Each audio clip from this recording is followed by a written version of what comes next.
Your polo shirt is lying to you. It's telling the world you've given up, that you're comfortable, predictable, and safe.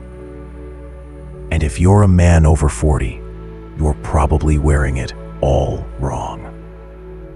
But what if I told you that in the next 10 minutes, a single piece of clothing could become your greatest tool for projecting power, polish, and unshakable confidence?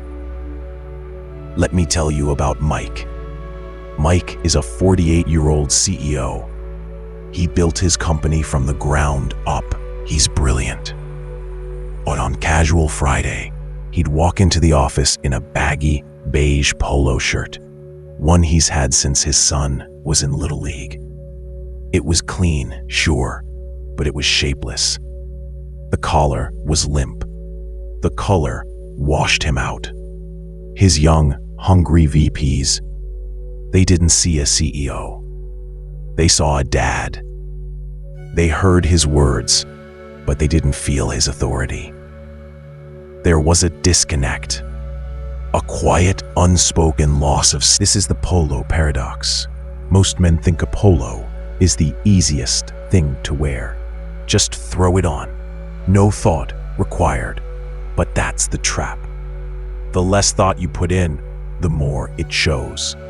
For men over 40, the goal isn't to chase trends. It's to project intention, to wear your success, not hide it behind a uniform of mediocrity. The secret nobody tells you is that the polo shirt is the ultimate test of a man's style intelligence. It sits in the no man's land between a t-shirt and a dress shirt. And most men fail this test. But you won't, because you're about to learn the 3 rules. Lesson 1, the architecture of respect, fit. Rule number 1 is about the architecture of respect. Fit is everything. This is not about being skinny or muscular. This is about structure. Most men wear a tent, a shapeless bag that hides their frame and screams, "I have no regard for my own silhouette." Here's your blueprint.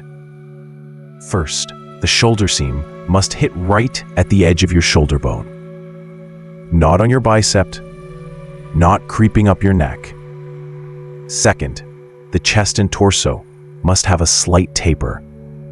You should be able to pinch a maximum of 2 to 3 inches of fabric on either side of your chest. This isn't a compression shirt, but it should acknowledge that you have a body. And third, the length. It must end mid-zipper, so it stays tucked in without bunching up. This isn't a matter of opinion. This is geometry.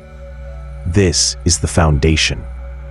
Get this wrong, and nothing else matters. Lesson 2, upgrade to a finer knit. A jersey, a slim piqué, a cotton silk blend. These fabrics drape. They fall against your body. They don't fight it. They feel luxurious to the touch, which subconsciously communicates quality. Now, color. This is where you weaponize perception. You have 2 goals with color. Complement your skin tone and project the right message. Ditch the draining pastels and loud neons. They are kryptonite for a man over 40. Your new core palette is charcoal gray, deep navy, and burgundy. These are the colors of authority. They are versatile, they are slimming, and they make you the focus, not the shirt. They are the colors of a man who understands subtle power. Lesson 3, real-world styling. Rule 3 is the context code. How you assemble the entire outfit determines whether people see a leader or a follower. This is about contrast framing. Let's break down 2 scenarios. Scenario A, the smart casual power move. You have a client lunch. You wear your perfectly fitted charcoal polo. You pair it with tailored trousers, not jeans, not chinos, but trousers with a crease. You add minimalist leather sneakers or clean loafers, and a watch with a leather strap. The contrast here is between the casual item, the polo, and the formal elements, trousers, leather. This creates tension. It says, I am at ease, but I have standards. Scenario B, the weekend authority. You're at your kid's soccer game.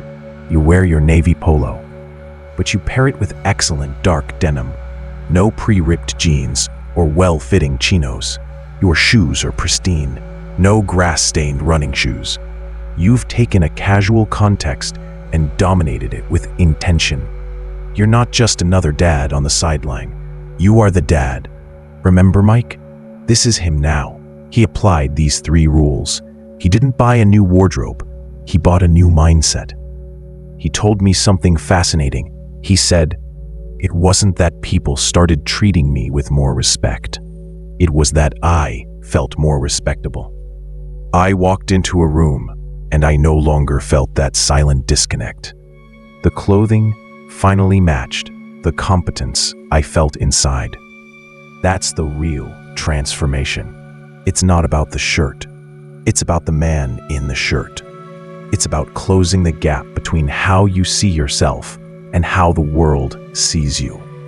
When your exterior projects the same strength, intention, and intelligence as your interior, that's when doors open.